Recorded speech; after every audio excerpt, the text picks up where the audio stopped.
आइए हम बात करते हैं आज CHSL के दूसरे अन्य टॉपिक। उन टॉपिकों को वहीं छोड़ दियो। आज नए टॉपिक की शुरुआत करते हैं। उस टॉपिक का नाम है सांख्यिकी। इसको इंग्लिश में कहा जाता है स्टैटिक्स, यानी कि गणितीय वह शाखा जिसके अंतर्गत आंकड़ों के बारे में अध्ययन किया जाता है। वह शाखा जिसमें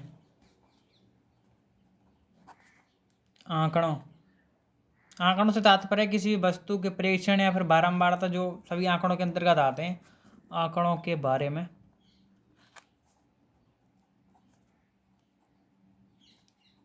अध्ययन किया जाता है, सांख्यिकी कहलाते हैं। तो सबसे पहले हम देखते हैं आंकड़ा क्या होता है।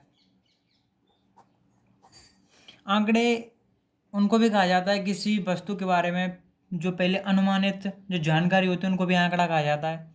लेकिन यहाँ पर आंकड़े से तात्पर्य यह है कि जो वस्तु के जो प्रेक्षण है ना, उनको आंकड़े कहा गया है। आंकड़े दो प्रकार के होते हैं। एक होता है प्रारंभिक आंकड़े, जिसको कहा जाता है प्राइमरी डाटा। तो प्रारंभिक आंकड़े क्या होता है, यानी कि प्रारंभिक आंकड़े जो होते हैं वो क्या होते हैं, जो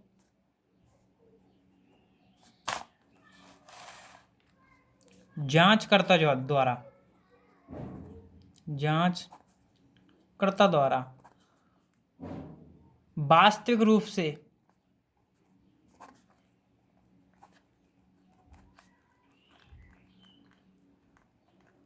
एकत्रित किए जाते हैं, प्रारंभिक आंकड़े कहलाते हैं।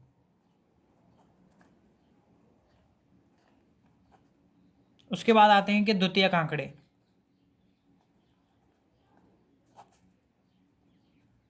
द्वितीयक आंकड़े यानी कि सेकेंडरी डाटा।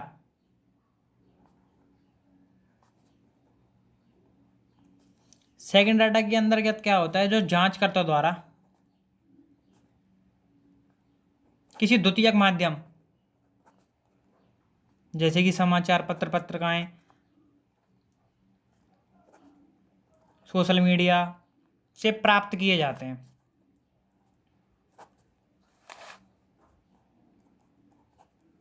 द्वितीयक आंकड़े कहलाते हैं। तो हमने आंकड़ों के बारे में पढ़ लिया कि आंकड़े क्या होते हैं। तो आप बात करते हैं आंकड़ों का वर्गीकरण। आंकड़ों का वर्गीकरण यानी कि क्लासिफिकेशन ऑफ डाटा, इंग्लिश में बोलते हैं क्लासिफिकेशन ऑफ डाटा। सबसे पहले बात करते हैं अवर्गीकृत आंकड़े, यानी कि अनग्रुप्ड डाटा। अवर्गीकृत आंकड़े, अनग्रुप्ड डाटा। अनग्रुप्ड डाटा क्या होता है, मतलब ऐसे आंकड़े जिन आंकड़ों को किसी भी क्रम में प्रदर्शित किया जा सकता है, उन्हें अवर्गीकृत आंकड़े कहते हैं। जैसे कि मतलब प्राकृतिक संख्याओं का समूह। हालांकि प्राकृतिक संख्याएं सभी क्रम में व्यवस्थित हैं, लेकिन ऐसे कह सकते हैं कि प्राकृतिक और परमेय संख्याओं का मिश्रित रूप ये अवर्गीकृत आंकड़ों में आ गया है। इसके अंदर कोई विशेष नियम वगैरह नहीं है जिसके कारण इनको वर्गीकृत किया जा सके, तो ये वर्गीकृत आंकड़ों के अंदर आएंगे। ऐसे आंकड़े जो बिना किसी क्रम के प्रदर्शित किए जाते हैं।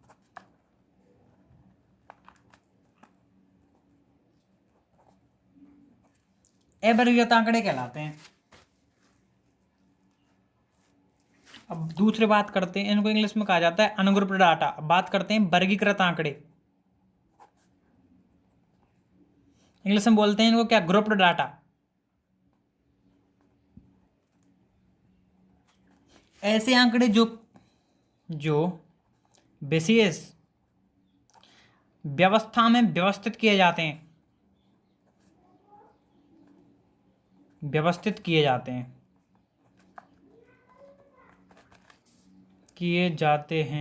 अवर्गीकृत आंकड़े कहलाते हैं।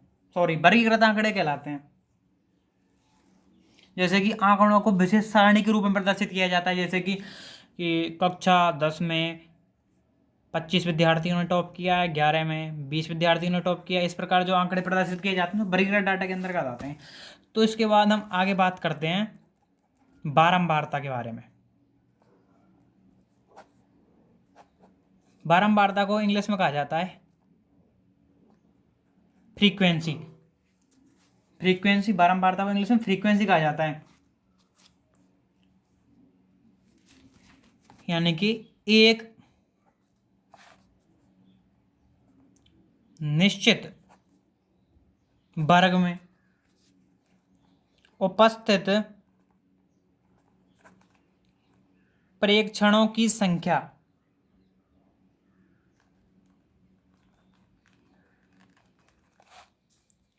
उस वर्ग की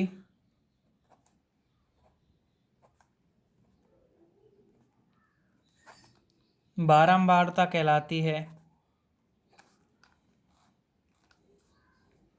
यानी कि कोई निश्चित वर्ग में आंकड़े आते हैं। आंकड़े जैसे कि वर्ग है कि 0 से 10, यानी कि जैसे कि यहाँ पे बताता हूँ 0 से 10, 20, 10 से 20, 30, ये वर्ग है। तो ये संख्या है ना इसकी, ये बारंबारता कहलाएगी। ये समझ गए, ये संख्या बारंबारता कहलाती है। यानी कि एक निश्चित वर्ग में उपस्थित निश्चित प्रेक्षणों की संख्या उस वर्ग की बारंबारता कहलाती है। बारंबारता दो प्रकार की होती है। ये तो सतत बारंबारता है। सतत बारंबारता यानी कि निश्चित रूप से आ रही है ना। अब बात करते हैं बारंबारता बंटन, यानी कि अब बात करेंगे बारंबारता बंटन के बारे में। तो पहले कौन सा आता है, एक तो सतत और ये दूसरा हो जाता है असतत। तो हम बात करेंगे असतत। असतत बारंबारता बंटन। असतत बारंबारता बंटन, असतत बारंबारता बंटन को कहा जाता है डिस्क्रीट फ्रीक्वेंसी डिस्ट्रीब्यूशन। इंग्लिश में कहा जाता है इसको डिस्क्रीट फ्रीक्वेंसी डिस्ट्रीब्यूशन। एक second, just a change a pen.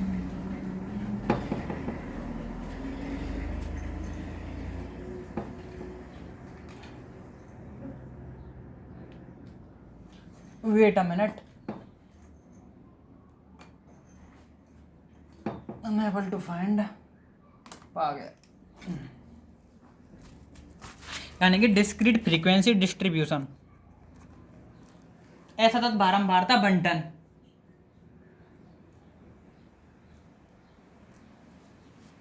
यानी कि हम बात कर रहे थे असतत बारंबारता बंटन। असतत बारंबारता बंटन होता है जिसमें कि ऐसा बारंबारता बंटन जिसमें इकाइयों की माप ठीक ठीक रूप से स्पष्ट लिखी हुई हो। जैसे कि पहले तो मैं आपको परिभाषा लिख देता हूँ इसकी।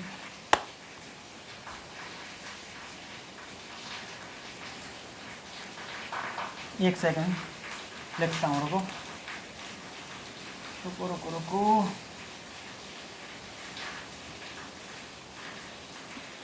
एक ऐसा बारंबारता बंटन जिसमें आंकड़ों को इस तरह से व्यवस्थित किया जाए कि ऐसा बारंबारता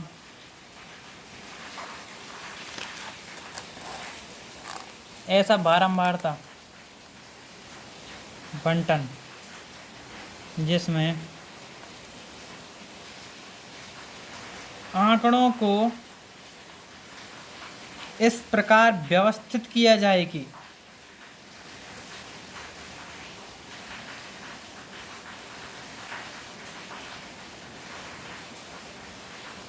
ऐसा बारंबारता इकाइयों के माप ठीक ठीक रूप से स्पष्ट हो।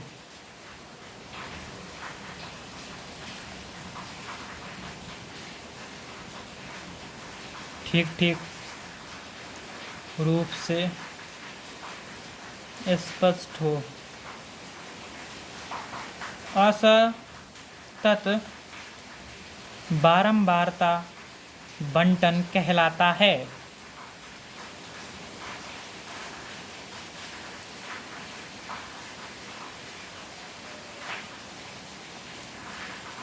Don't cry, I am with you. जैसे कि ये मतलब बारंबार तो बता रहा था, जैसे कि प्राप्तांक लिख देंगे हम यहाँ पे लिख देंगे स्टूडेंट्स। जैसा कि 40 आए किसी के विद्यार्थी के नंबर, किसी के 50 आए, किसी के 60 आए, किसी के 70 आए। तो जैसे कि 40 मान के चलो 7 स्टूडेंट के आए, 50 आए 8 स्टूडेंट्स के, 60 नंबर आए 19 स्टूडेंट्स के, और 70 नंबर आए 11 स्टूडेंट्स के। तो इसकी में पता चल रहा है कि कौन से स्टूडेंट्स के, यानी कि कितने स्टूडेंट्स के कितने कितने नंबर आए। मतलब इसे एक मतलब मालूम पड़ रहा है, स्पष्ट रूप से स्पष्ट है कि 7 विद्यार्थियों के 40 नंबर आए, 8 के 50 आए, और 19 के 60 आए, और 11 के 70 आए। यानी कि स्पष्ट है, इसमें पता चल रहा है कि किस इकाई को और कितने कुल प्राप्तांक प्राप्त हुए। दूसरी बात करते हैं हम सतत बारंबारता बंटन।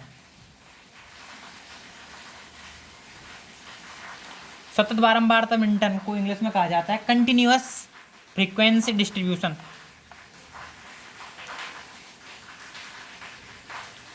कंटिन्यूअस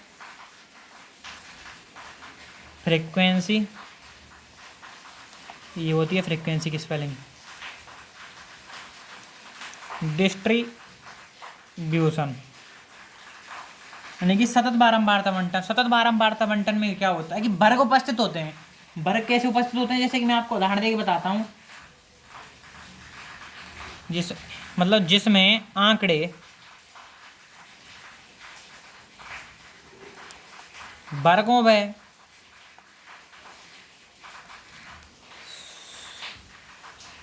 समूह के रूप में व्यवस्थित होते हैं।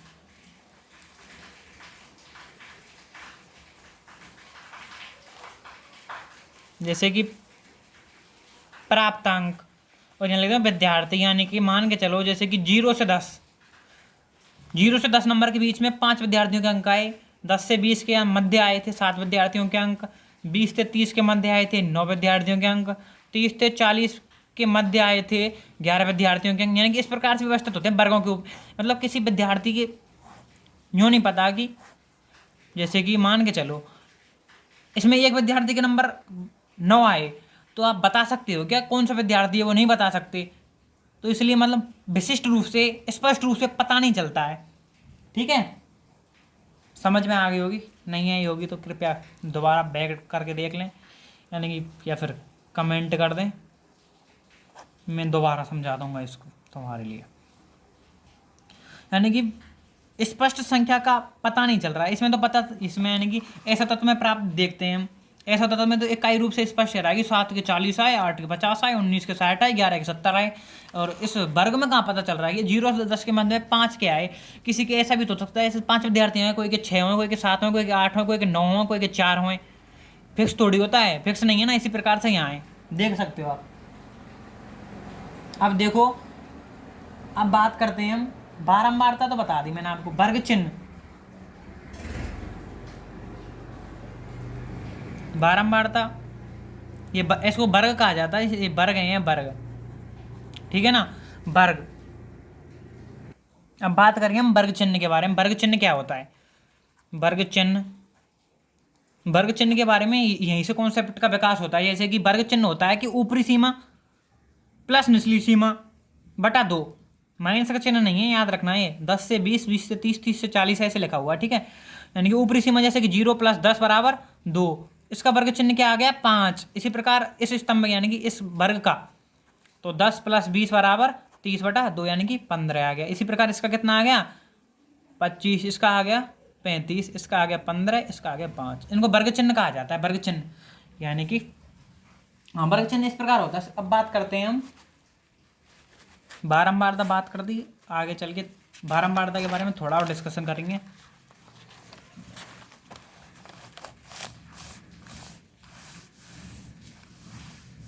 अब बात करेंगे हम संचयी बारंबारता। संचयी बारंबारता, संचयी बारंबारता को इंग्लिश में कहा जाता है cumulative frequency. CUMULATIVE, cumulative frequency. Cumulative frequency कहा जाता है संचयी बारंबारता को। संचयी बारंबारता, जैसे कि मैं आपको बताऊं संचयी बारंबारता क्या होता है।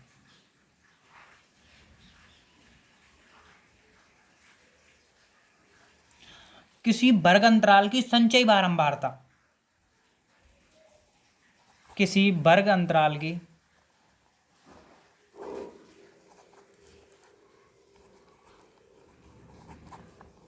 संचयी बारंबारता प्राप्त सभी बारंबारताओं का योगफल होता है। प्राप्त सभी उस वर्ग तक, यानी कि संचयी बारंबारता उस वर्ग तक प्राप्त सभी बारंबारताओं का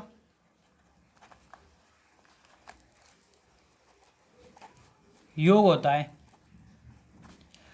राइटिंग थोड़ी खराब है, सो प्लीज मेंटेन कर लेना, प्लीज प्लीज प्लीज। जैसे कि 0 से 10, 10 से 20, 20 से 30, 30 से 40, 40 से 50, बस इतना ही बहुत है आपके लिए। 5, 10, 15, 20, 2, जरूरी थोड़ी है 5 का एक मल्टीपल होता चले। देखिए मैं आपको बताता हूँ, जैसे कि ऐसे ये समझ लो प्राप्तांक है, ये स्टूडेंट्स हैं। तो संचयी बारंबारता क्या होती है? संचयी बारंबारता देखो मैं बताता हूँ। तो 5, 5 प्लस 10 15, 15 प्लस 30, 15 प्लस 15 30, 30 और 20 50 और 2 52, यानी कि CF आ गई 52। कम्युलेटिव फ्रीक्वेंसी, यानी कि कम्युलेटिव मतलब संपूर्ण की कम्युलेटिव फ्रीक्वेंसी कितनी है? संपूर्ण की संचयी बारंबारता कितनी आ गई? 52। अब जैसे पूछता है आपको वर्ग 20 30 की संचयी बारंबारता ज्ञात करो, तो वर्ग 20 30 की संचयी बारंबारता क्या होगी? 30, यानी कि उस वर्ग तक, देखो किसी वर्ग अंतराल की संचयी बारंबारता प्राप्त उस वर्ग तक बन गई, किसी वर्ग अंतराल की संचयी बारंबारता उस वर्ग तक प्राप्त सभी बारंबारताओं का योग होता है। उस वर्ग तक प्राप्त कौन सी आ रही है? 5 10 15, तो कितनी होगी? 30। जैसे कि 0 से 10 की संचयी बारंबारता 5, 10 से 20 की 15, 30 से 40 की 50, 40 से 50 की टोटल संचयी बारंबारता 52।